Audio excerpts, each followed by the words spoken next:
kasih mula-mula. Efesus adalah sebuah kota pelabuhan dengan penduduk sekitar 200.000 orang lebih pada zaman itu. Ini adalah sebuah kota perdagangan yang maju. Kebanyakan mereka adalah penyembah berhala. Di sana ada kuil Dewi Artemis atau Dewi Diana.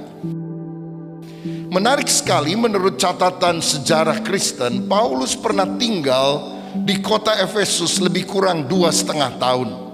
Setelah Paulus meninggalkan tempat ini, pelayanan dilanjutkan oleh anak rohaninya Timotius yang dipakai Tuhan luar biasa.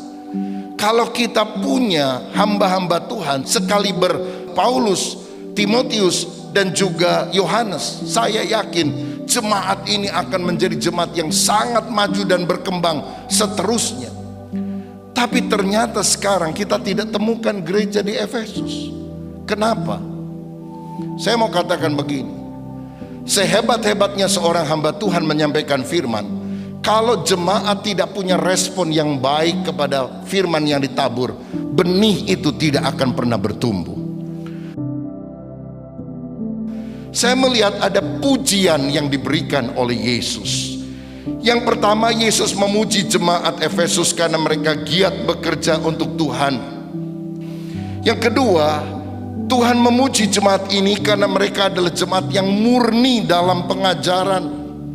Yang ketiga, jemaat Efesus itu sabar menderita.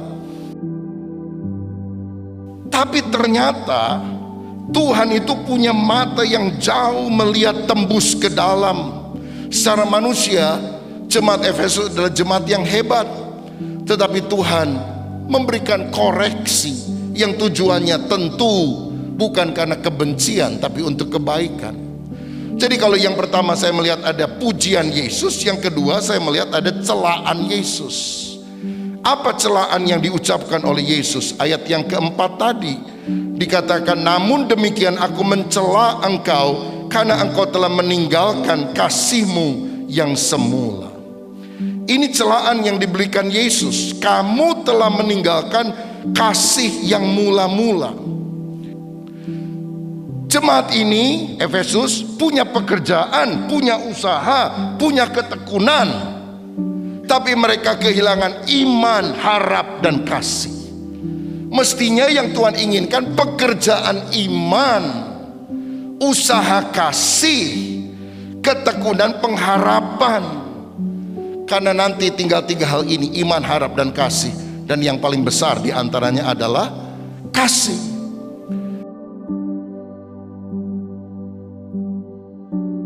Kita mungkin seperti Marta yang sangat sibuk untuk urusan-urusan pelayanan, tapi tidak lagi seperti Maria yang duduk diam di bawah kaki Tuhan.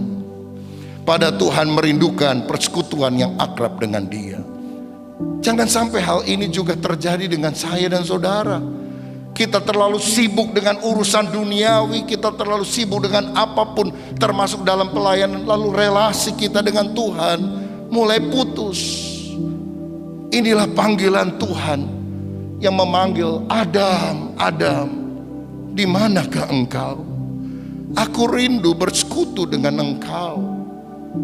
Orang yang meninggalkan kasih mula-mula, cirinya aktivitas kesibukan lebih daripada relasi dengan Tuhan. Yang kedua, mereka terlibat dalam perdebatan doktrin.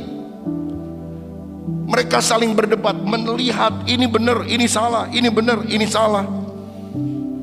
Lebih daripada kasih dan menawarkan anugerah Tuhan.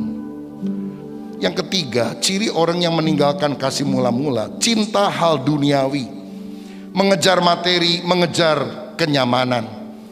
Orang yang meninggalkan kasih mula-mula, cirinya kembalinya dosa lama yang semula sudah ditinggalkan. Bagian berikutnya ada perintah Yesus untuk memulihkan.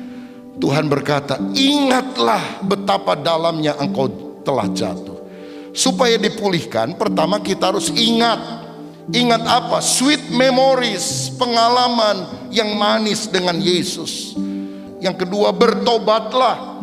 Jika tidak, aku akan mengambil kaki Dian daripadamu. Yang ketiga, lakukanlah lagi. Artinya memperbarui kasih, memperbarui penyembahan, ketaatan, hati yang berkobar. Lebih sungguh-sungguh lagi. Lakukan lagi. Siapa bertelinga hendaklah ia mendengarkan apa yang dikatakan Roh kepada jemaat-jemaat. Barang siapa menang, dia akan kuberi makan dari pohon kehidupan yang ada di taman Firdaus Allah.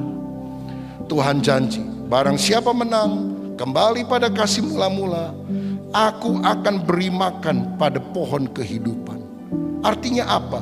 Akan ada sukacita, hidup di dalam kekekalan di sorga bersama Yesus. Karena Yesuslah sang pohon kehidupan. Akulah pokok anggur yang benar, kamu adalah ranting-rantingnya. Kalau engkau kembali pada kasih yang mula-mula, engkau melekat. Dan akibat melekat, kita akan berbuah untuk kemuliaan Tuhan.